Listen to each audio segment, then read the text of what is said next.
Hi, Mike. How are you? It's Frank DeFreitas. Hey, Frank. How are you doing tonight? Just fine. And yourself? Doing good. Doing good. Okay.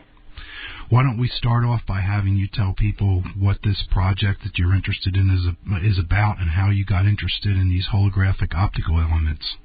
Well, this started in a strange way, which is really not so strange considering that it's understood that most of the advancements of any particular field come, 95% of the, as they say, of the advancements of any field come from people outside of the field. Uh-huh.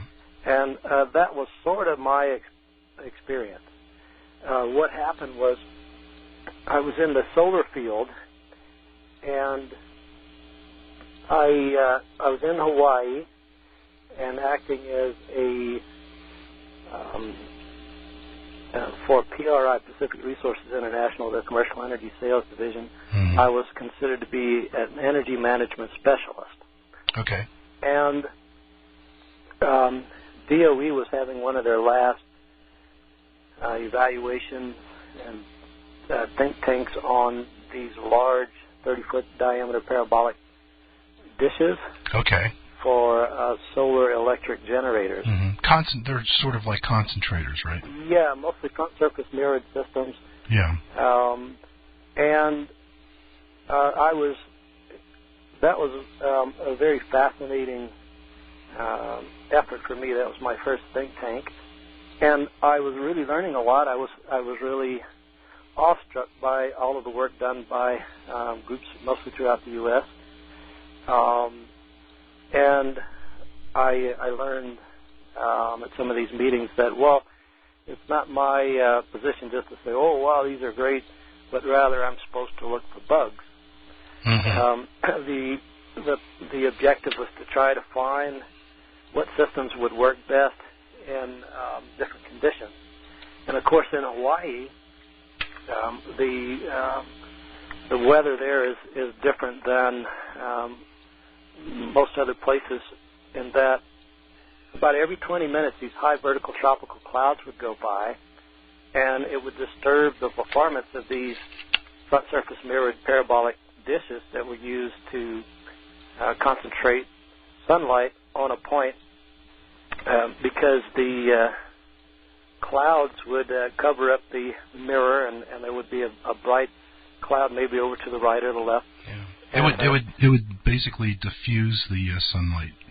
Actually, because they were extremely high vertical tropical clouds, they would act as mirrors. So it would, the sun would be blocked out, and the dish, or the parabolic dish, would think that the sun would be over to the right or the left, and it would jockey over one direction or the other. Oh, okay. And sometimes a shadow would fall on the dish, and it would go into the stow position thinking that it was going to rain or something. So these dishes would work great out in the desert in areas where there's not a lot of clouds, but they wouldn't fare very well where the majority of the inhabited population of the Earth lived. But anyway, I realized that those systems would work great in the desert, but they wouldn't find much use in areas where the majority of the world's population lives. Mm-hmm. Now, solar scientists have realized years prior to that in most of the inhabited areas that the majority of the available energy that's coming at these areas is in the diffuse form. In the summertime, there's a lot of direct radiation, but in the wintertime, it's mostly cloudy. Mm-hmm. So most of these panels would work fine in the summer, but not so good in the winter when you needed it. Okay. So I just asked the proverbial question: what if? What if we had some type of a concentrator system that could gather both the direct and the diffuse components? And realizing that on an annual basis, in a lot of the populated area, you can see that the diffuse content is half or more, just over half in a lot of places. Mm-hmm. So if you could come up with an optical concentrator or a new magnifying glass that could collect both, then you would essentially double the performance of these collector apparatuses. And hence you turn to holographic optical elements, HOEs? Well, first, I didn't know about hose, so I just did a rectilinear or a geometrical ray tracing search, if you will, to see if it could be done. And I just worked with a little $20 TI scientific calculator and a pencil and a ruler and a protractor, and in a couple of weeks I came up with a design. And one of the guys on the think tank was teaching optical physics at the University of Hawaii, Manoa, I believe it's called Manoa campus, just up the hill from Waikiki. I think Steve Michael did some holography work out in Hawaii as well, but go ahead. So I asked him if he would check my work to see if I was doing this right. I was just using Snell's law to do this ray tracing, and he looked at it and he just dropped his jaw, and he just thought, my goodness, he thought, this thing is so simple. Why didn't we do this before? And we were in his office. He had this little, not much more than a cubicle, a little office at the university there, and he was just seemingly prancing around saying, gee, he says, I can see this has laser applications. And I looked at him dumbfoundedly, and he says, this has fiber optic applications. And I said, well, I really don't know much about that. And he says, well, this has applications in all transmitters and receivers. And I told him, well, I really don't know much about that. I was just trying to make a new magnifying glass that could catch the diffuse component. So he says, well, you showed me a 2D. He says, can you do it in 3D? And I was showing him some of my work, the progression of my work. And I flipped a few more pages, and I said, well, yeah, it's going to look something like this. And he said, that's it. So I told him, I said, well, let me finish this drawing, and I'll bring it back to you, and I'll show you. So I called him in a week or two, and I said, well, do you have time to see me to take a look at this? And he says, oh, man, he says, do you have time? He says, I've been talking to my friends, so they want to talk to you. And he says, I took the liberty to call DOE, and everybody's excited and so forth. So I went to see him, and he says, well, look, he says, they want you to go back to the mainland. And so I did, and I flew back to Denver, and I met with a fellow, Howard Coleman, that was head of the DOE solar thermal program. And Howard said, look, Mike, he says, we've had a look at this, and we realized what you've got. He said, I want to introduce you to Larry Shannon, who was head of the CERI. And he says, Larry will walk you through this, and we really want to help you develop this. Okay. But to make a long story short, what happened was they found other applications. And I was, they asked me to sign these non-disclosure statements, and they gave me kind of a rough time, and what it was people from DOD. Oh, I see. So anyway, at that time, this was the days of SDI and Reagan Star Wars, and so many things with the name optics tagged to it was kept secret for a while until they could figure out what to do with it. I'm surprised the aliens didn't have this technology already in their spacecraft that they have. I'm just kidding. Go ahead. So anyway, I went on to other things. I really wanted to know what they meant about these other applications, so that encouraged me I went out to Pasadena City College, and there's a 2-year program out there with Wayman Liu. Well, they used to have a laser electro-optics program, and that's where I took a couple of holography classes to learn about hose and to realize that this could be done by diffraction as well as refraction. So I did it the hard way, if you will. I spent, it was like working on a puzzle. I spent several hours each night to work with lens design to realize that, gee, this could be done by refraction. And so thinking it all the way through, it helped me realize in a rectilinear or geometrical way the needed character or design of optical systems, which I guess is a little bit different approach than what a lot of folks in the field of optics take. What were some of the applications that came out of this, the practical applications in use? Well, of course, it's as a multiplexer, mm-hmm. and that would be for fiber optic communication, right? Yeah. Uh-huh. Well, I guess it's I really couldn't name all the applications. My focus was on mostly solar, mm-hmm. and I looked at a lot of domestic applications. Now, I remember reading quite a while ago, and I believe this might have been through the University of Pennsylvania, where they did some greenhouse experiment with Ho panels, and apparently if you were to stand in the greenhouse, even though the sun would be transversing the sky, according to the plants, and from the plants' perspective, the sun always remained overhead. Is that fairly accurate? Yeah, that was a Dr. White who set up 3 greenhouses, one with clear glass, next one with a regular frosted glass, and the third with holographic or Ho-covered glasses. And what they realized was the plants with the clear glass, they grew tall and skinny, and the ones with the cloudy glass, they grew significantly better. They were more robust and not as tall, and much more plant weight and all the good things that you would like to see with plants. Yeah, they were more full, I believe. Yes, yeah. And they could be harvested more easily. And the ones with the hose were even better than just the cloudy glass. Yeah, I think they exhibited the qualities of both. They grew very tall, but they also grew very full. Uh-huh. Yeah. So,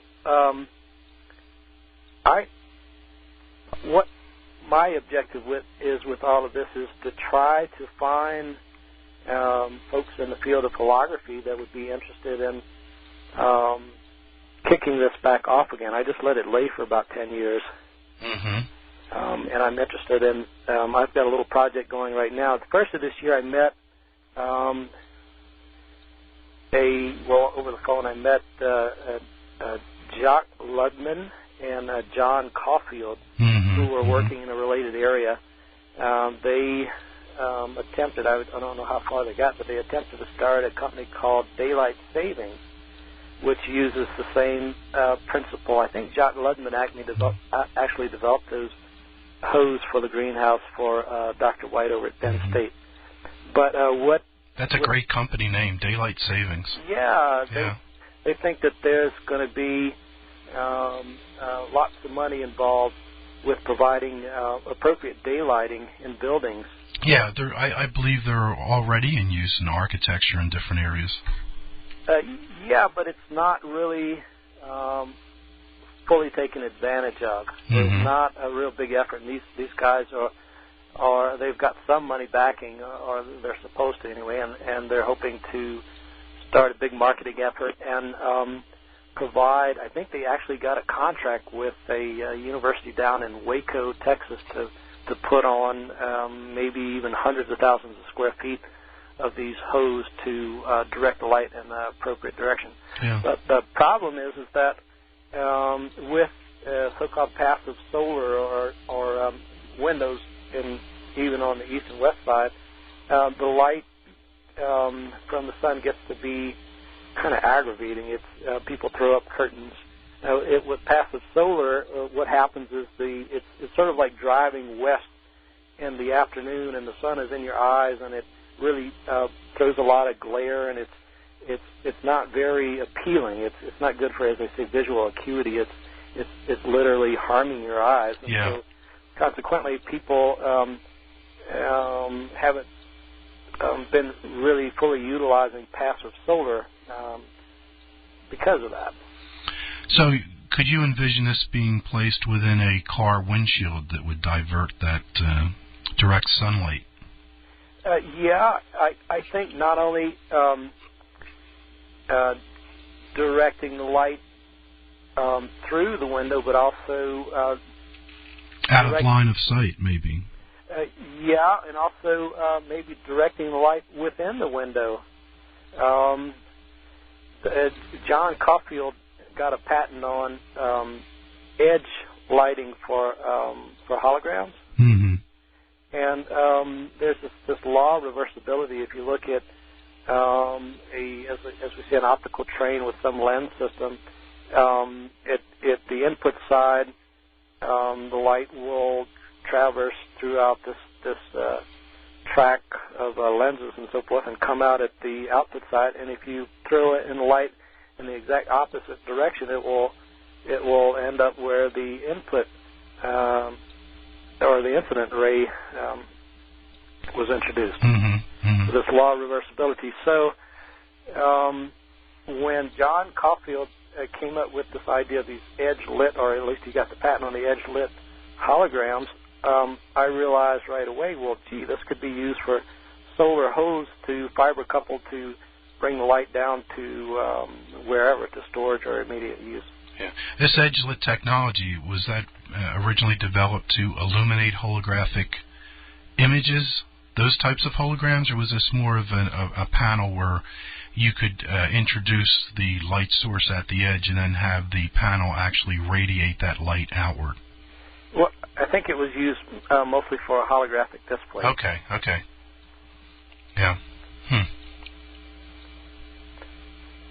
So I just realized that it could also be used for solar holograms and transmitting the light down to where you need it. Mm-hmm. Mm-hmm. You're getting a lab set up to do this. If someone had a lab, say, amateur hobbyist holographer, they may have a 4x8 foot stand table, in their home or wherever it happens to be. How could they make a simple holographic optical element with a helium neon laser in a simple setup for demonstration purposes or just for learning? Well, the way I look at it is the direction that you want this lens or this hode to throw the light is the direction at which you provide lighting to expose the hologram. Mm-hmm. So we'd need two beams. We'd need a reference beam, and then we'd also need an object beam, and I imagine both of those are sent to the holographic plate, and then the grating is created, and is that then used as the holographic optical element? Can you use that with white light, or does it have to be monochromatic laser light as well in order for it to work? You mean to expose the hologram? Yeah. Well, yeah, you need monochromatic to expose it, but once it's exposed, is it a laser transmission hologram, white light transmission hologram? Do you happen to know what steps would need to be taken? Well, it's a transmission hologram. Yeah.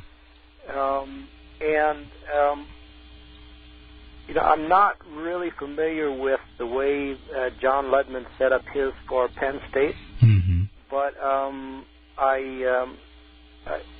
I believe that it should be done just as a regular setup for a transmission hologram. Yeah, just a regular split beam hologram, but instead of illuminating an object, you use the object beam to just come into the holographic plate along with the reference beam, I would imagine. Mm-hmm. Yeah.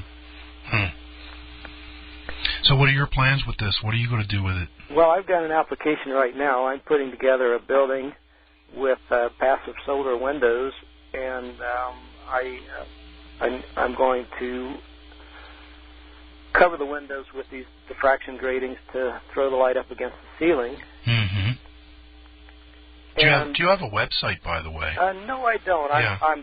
I'm putting together information, and I will shortly create a website. I do have an email address. Yeah, I'm going to make sure that your email address is on the website, so when people listen to this, if they want to contact you, they can send you an email. It's an interesting. What, Mac.com? Are you on a Mac? Yes, I am. Interesting. Yeah, go ahead. It's just my name. It's Mike Hingle. It's Hingle at Mac.com. Okay. Now, if you look at this field of energy or solar energy, what I used to teach these solar classes down at Pasadena City College in Tucson for 3 years in 90, 91, and 92. And also some energy classes for DOE and HUD, residential energy auditing. And what we used to talk about was the magnitude of the problem. If you look at the our energy problem in the world, we realize that of all the money that the world makes, or all your effort for sustaining life, if you will, that 60 to 70% of your cost of living goes to the energy business. Mm-hmm. And most people think, well, it's just my electric bill and my gasoline bill. But there's a hidden energy tax in everything that we do. And there's a good example is, say, a cotton T-shirt. If you look at the energy involved in producing that T-shirt, you have to plant the seed, that takes energy. You have to plow the field, that takes energy. You have to you have to fertilize, and the fertilizer has to be manufactured through energy. Right. So if you even want to take it a step back, that's all mostly petroleum-based, and it takes energy to spread it. You have to irrigate, that takes energy. You have to harvest the field and refine the cotton and transport it, and then the refined material you have to sew it together and make clothes, make the T-shirt out of it, and then the workers drive back and forth, and they put it in a warehouse, usually air-conditioned, and then it goes into a store, and people drive to the store to pick it up. And so you can see that the majority of the cost of that T-shirt is energy. The cotton is just a little bit of seed. That's very interesting. Yeah, and that goes with all goods and services. Everything that you look around your room and you see, the majority of the cost, as they say, 60 to 70% of everybody's cost of living in first, second, and third world countries is energy. So it's a hidden tax. It's an energy tax. So it's the world's biggest enslaver, if you will, and that's why there's so much tension, if you will, over petroleum resources, because the world's economy is wrapped up in energy. Yeah, I did a hologram one time with a solar panel. I put it outside of the lab window here, and I just fed it into one of the laser diodes, and ran the laser diode in the middle of the day when the sun was hitting the solar panel, and just got free energy to run the diode. I felt pretty neat about it. That was neat. I like that. Well, I think that we can take it a lot further. I believe that if you look at your end uses for energy, it doesn't matter if it's oil or gasoline or natural gas or coal or nuclear or whatever, or solar, we use it really for, we could say, only three purposes, and really four. But you need light, you need heat, or just the opposite of that is cool, and you need shaft power.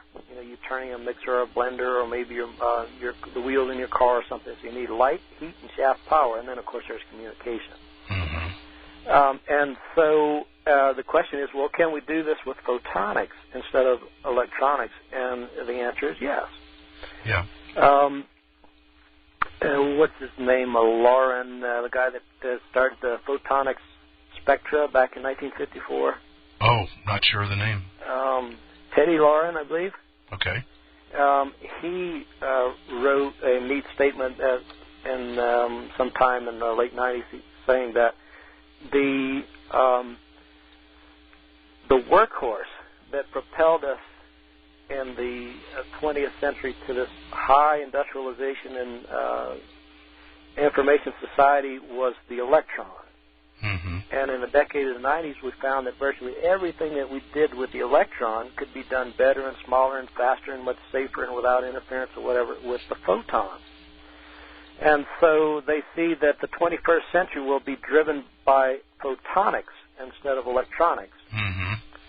And photons traveling through the computer circuits instead of actual electrons. Right. Bell Labs and IBM and I forgot who all, but back in even, I think, maybe the mid-'80s was the first total photonics computers. They're just lab models to see if it would work. And what's his name? Schwarzkopf, the guy that headed up the Persian Gulf War I. Just a couple of days after the war was over, he was in Congress saying, see what we did with this photonics technology? Yeah. He says, now we need more money because we want to have a total photonics fighting force by the year 2000. Mm-hmm. So, hence there was a lot of interest for military applications, and so a lot of the domestic applications were hidden. But if you really think about it, and that's what I'm trying to encourage people in this holography field to do, is to think about it, is you can realize that virtually everything we do for lighting, for heating, for cooking, for refrigeration, for shaft power, everything we do with electronics we really can do, and even, I believe, simpler with photonics.